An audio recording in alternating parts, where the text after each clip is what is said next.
You are watching the news summary on Kazakh TV. I'm Joanna Sagandikova. I'm glad to see you again. And today we'll review the major news of the past week from Kazakhstan. The customs control at the Kazakhstan-Kyrgyzstan border has been officially removed on August 12th. 8 border guard posts were removed, and after that, the first freight trucks crossed the border. The presidents of 2 states, Nursultan Nazarbayev of Kazakhstan and Almazbek Atambayev of Kyrgyzstan, were present at the official ceremony on the Kazakh post Korday and Kyrgyz post Joly. The removal of the customs control was enacted after Kyrgyzstan entered the Eurasian Economic Union. Мы провели очень продуктивные, доверительные, как всегда, переговоры. It is a significant event. We opened the borders between our countries. This will help to stimulate business and trade. According to the terms of the Eurasian Economic Commission, we will move on, and I'm sure the results will be positive. Мы будем двигаться дальше, и уверен, мы увидим результаты положительные этого всего дела. The country has become a part of a single borderless area. Only border guards will serve at 8 checkpoints, 7 highways and a railway line. They will carry out passport and visa checks and check the cars for transportation of prohibited items and substances. During the transportation of commodities, it will be necessary to issue special documents to submit to the tax bureau. In other cases, there are no restrictions on the freedom of movement. Also, the migrant workers now will have a status of local workforce, and soon the social package for all citizens of the EAU member states will also be united. The movement of investments will also become liberal, which should open big investment opportunities for Kyrgyzstan. Meanwhile, all countries' customs services have been transferred to the external borders of Kyrgyzstan.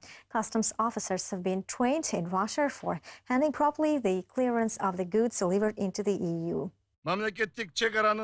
The customs officers of the 2 republics stopped working on the state border between Kazakhstan and Kyrgyzstan. According to the requirements, the Kyrgyz customs officers will now control the external borders, which now have become borders of the Eurasian Economic Union. The border services of Kazakhstan and Kyrgyzstan started their duties within the new regime. For the first time, the Kazakhstan-based IT company Samruk Innovation will be presented in Silicon Valley in the United States of America. The company will be responsible for attracting high technologies as part of the national plan 100 steps to implement the 5 institutional reforms. Today, the fund sells more than 160 large-scale innovative projects worth $121 billion. And of these, only 27% are the own funds of the fund. The remaining 73% is foreign investment. The fund has been attracting investors from all over the world: the US, the European Union, the Asia-Pacific region, and Commonwealth of Independent States. Samruk Kazina has launched 8 projects within the first 5-year plan of industrialization alone, where many of these enterprises are active in the country. These are, for example, enterprises for the production of electric and diesel locomotives, as well as sulfuric acid plant. In the second phase of industrialization, the staff of the fund is planning to implement 11 projects worth over $24 billion. 23,000 temporary and about 5,000 permanent jobs will be created, and 7 infrastructure projects worth $3 billion will be implemented as part of the Joly program. This year's harvest is not going to set new records. More than 130,000 hectares of sown areas were destroyed due to droughts. This was announced by the Ministry of Agriculture. The western region of Kazakhstan has sustained the most damage because of hail grain crops on an area of 42,000 hectares in the Akmola, Pavlodar and East Kazakhstan regions were almost completely destroyed. However, the situation was completely different in the southern parts. With regards to the gross grain harvest, we expect that it will be at the same level as last year. But in general, if we take the regions, about 70% of cereal grains with the average yield of 17.5 grains per hectare had already been harvested in the southern regions. In the eastern regions, the level is also higher compared to last year. A shocking video posted in the social media reveals large-scale poaching activities in the Caspian Sea.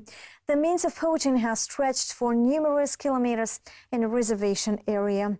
Regular fish, but also beluga and sturgeon, which are included in the Red Book, get caught into the poachers' nets.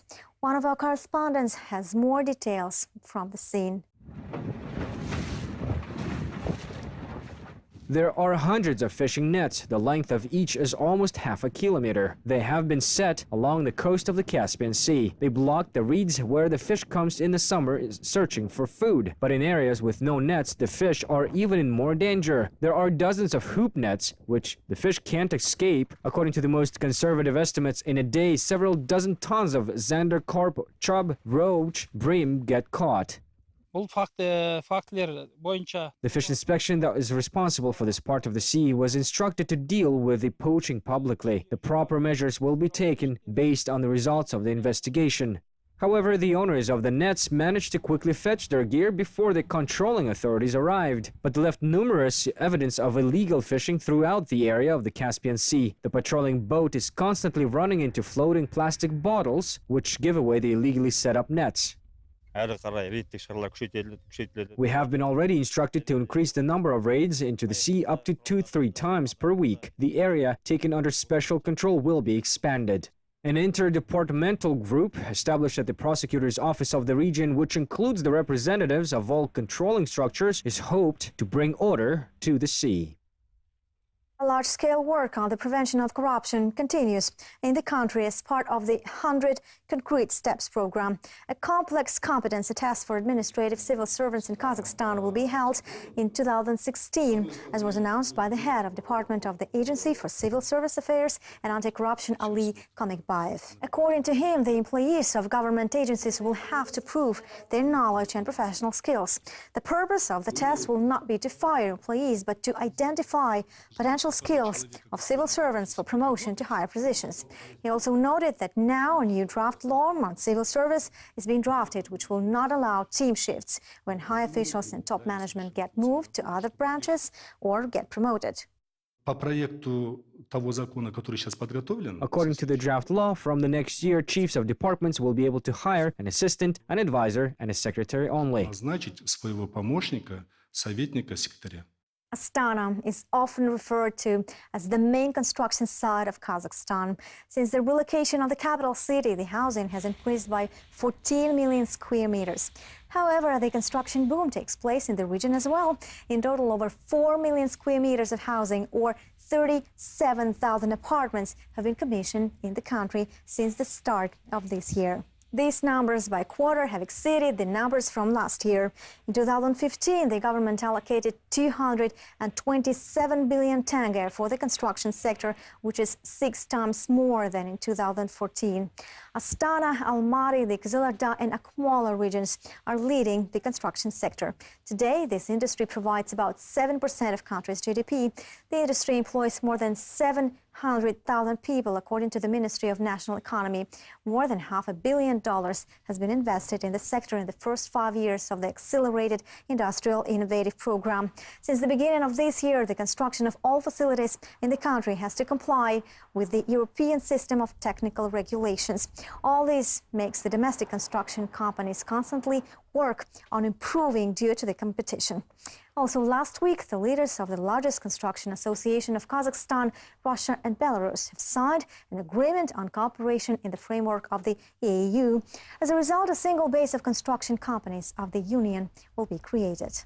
We have agreed to form a joint expert analytical group. We will give recommendations to our authorized agencies. The market situation has become much more complicated. We are simultaneously preparing to work within the EAU and a harsher, more competitive environment of the WTO as well.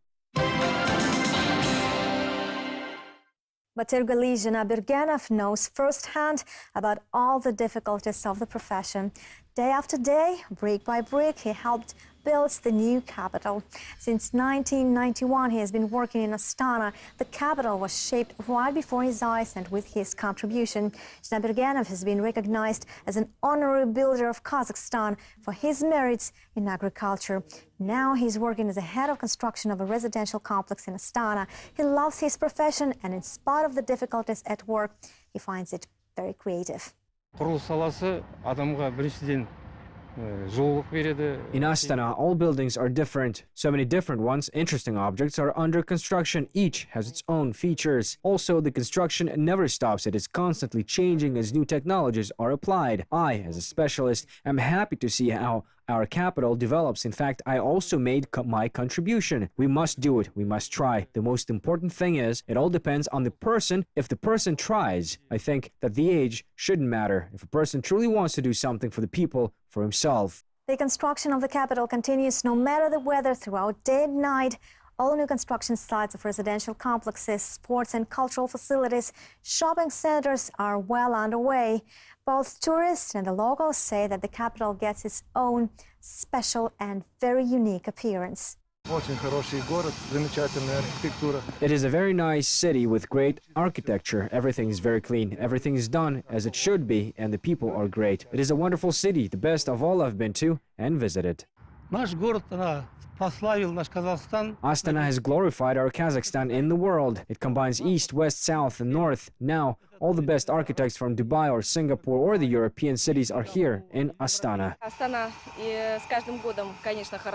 Astana becomes prettier every year. Even in the past 5 years, I come here quite often, and the changes are quite obvious. Even these floral arrangements are so beautiful. Local architects have really an exquisite taste. According to the specialists of the Astana General Plan, the population of Astana will be 1,200,000 people in the next 10 to 15 years. Housing facilities will total 37 million square meters. A new railway and 2 bus stations will be built to accommodate the whole population. Еще планируется в городе до 30-го года такие уникальные проекты, как зоопарк. A new zoo, sports facilities for winter sports, the rowing channel, and ethno villages are also to be built in the capital by 2030. The Korday is among the 3 most beautiful presidential palaces in the world, according to the portal Title.net. The developers of the site stress that such buildings often are among the most impressive in the world capitals and have specific architectural qualities. Also, this list includes the White House in the United States and the residence of the president of Tajikistan in Dushanbe. A multifunctional ice palace has opened in Astana. The new stadium meets the Olympic standards and was designed to host up to 12,000 people. The complex includes an ice arena, a hockey academy, a 50-meter Olympic and an artistic swimming pools. As President noted at the opening ceremony, Astana will focus on winter sports given the climatic features of the capital. He added that the new facility should be financially sustainable. We should be able to organize large-scale concerts, both international and regional tournaments. We are currently working to address this question. The facility could be financially independent due to its various activities. It is a very important point, and this refers not only to this building, but all other sports facilities which were built in Astana. These issues should be addressed. During his visit, the president also visited the official Baris Hockey Club store, where he was given Baris souvenirs. He also stressed that many regions have hockey stadiums and Baris is doing well in the Continental Hockey League. Our hockey team is ranked 7th or 8th in the KHL standings. This is a very good result. I think the stadium will inspire our athletes, and we will host significant world sports events here. Our hockey fans will enjoy this beautiful, courageous sport. So I congratulate all, especially the athletes, young people, on the opening of this great, wonderful facility.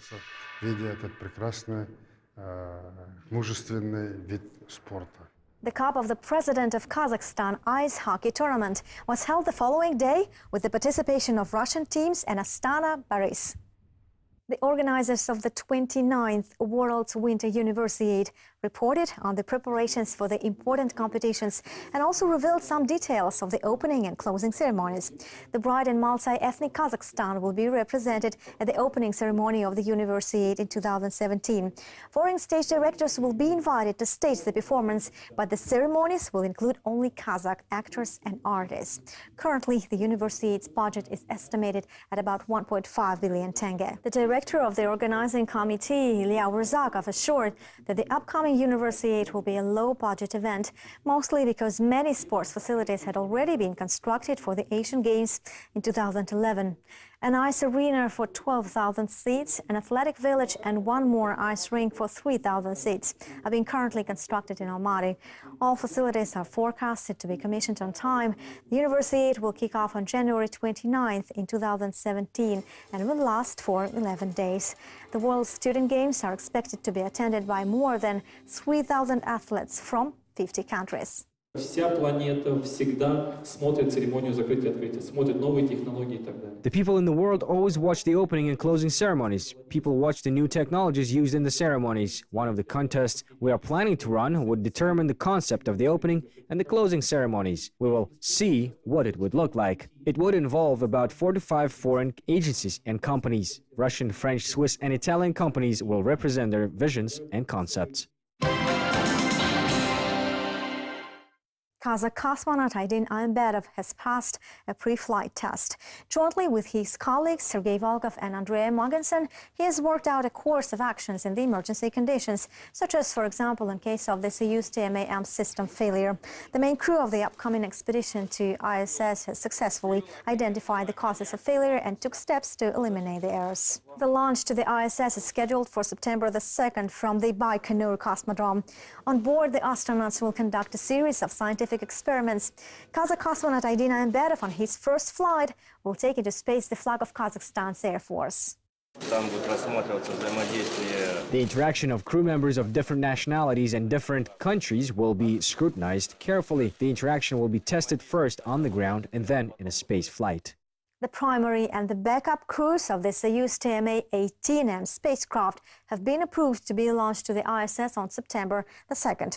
The main contenders, Kazakh astronaut Aydin Aymbetov, Russian Sergei Volkov, and Danish Andreas Mogensen, shared with the journalists their feelings about the flight and the things they will take to space with them. An expedition mascot will travel together with the astronauts. Volkov's children have dressed up a toy, a little pig especially, for this flight. In addition, the Russian will take the flag of the bike club Night Wolves with him. For Volkov, this will be the third flight in his career, but this time he's feeling a lot more excited than ever before. There are certain expectations from the astronauts and the crew. Least of all, I would like to deceive the expectations of the experts, and it adds to the excitement, which I didn't have during the first flight. According to Volkov, the Kazakh and the first Danish astronaut will not have time to admire the Earth from space. Andreas Mogensen, for example, will test a new system of communication and innovation, Skin's Sweet costume. We're going to use this opportunity, or ESA will use this short mission to test a lot of new technology that we hope to use. The journalists were interested to find out whether the decision to include Aymbetov surprised him and if he would have enough time to prepare for the flight. Since 2003 to 2009, I had a basic training here, thanks to the staff, specialists, and trainers of the Cosmonaut Training Center for making my training short. Kazakhstan Space Agency tasked Aymbetov to hold a series of scientific experiments. He will study not only atmospheric and optical phenomena, but also the relationship between people in space. Psychological researches are about to change an interaction in international inter-ethnic crews in space flights. There should be no language barriers at the ISS, as Mogensen has passed a Russian test and learned Russian in a short time.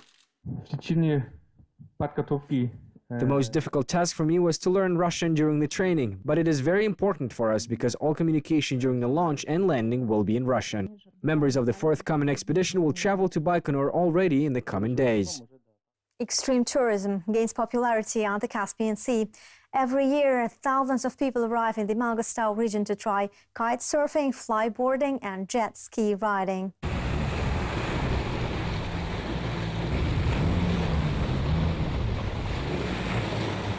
A flyboard rider stands on a board connected by a long hose to a watercraft. The water is forced under pressure to a pair of boots with jet nozzles underneath, which provide thrust for the rider to fly up. The flyboard was invented in 2012 by a French watercraft rider, Frankie Zapata. Now it refers to extreme sports. We were the first to bring it to Kazakhstan. In the future, we have plans to open a flyboard sports federation to attract more young people to this sport. With the aim to attract more young people to this kind of sports in the future, it is planned to open the Flyboard Federation. There are 22 recreation centers on the coastline today.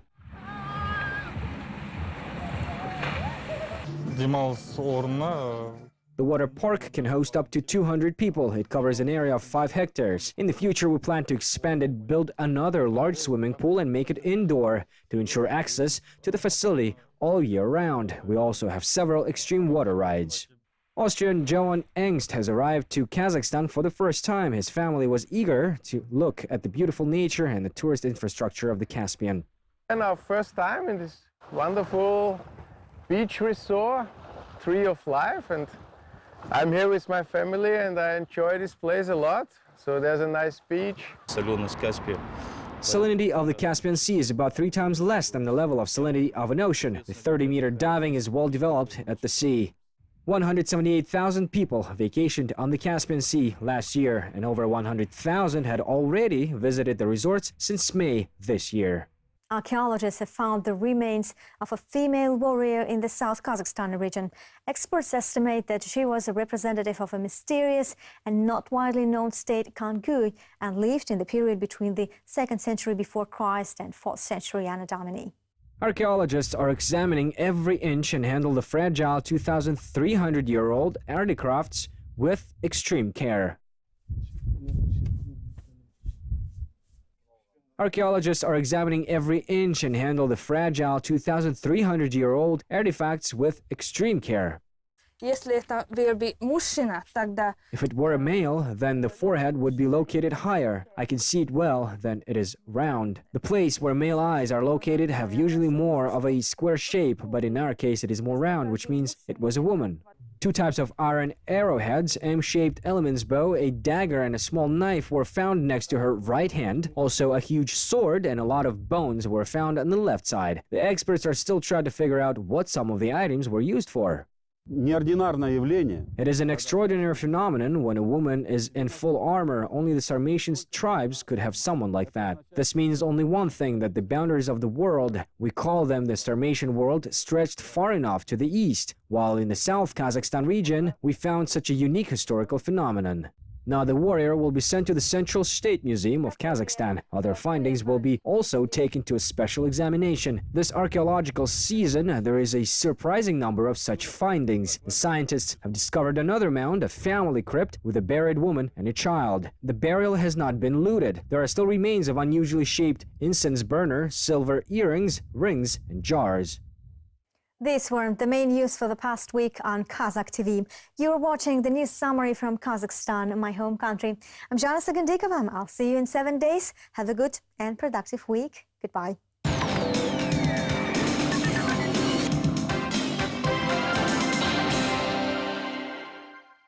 More programs at 3W.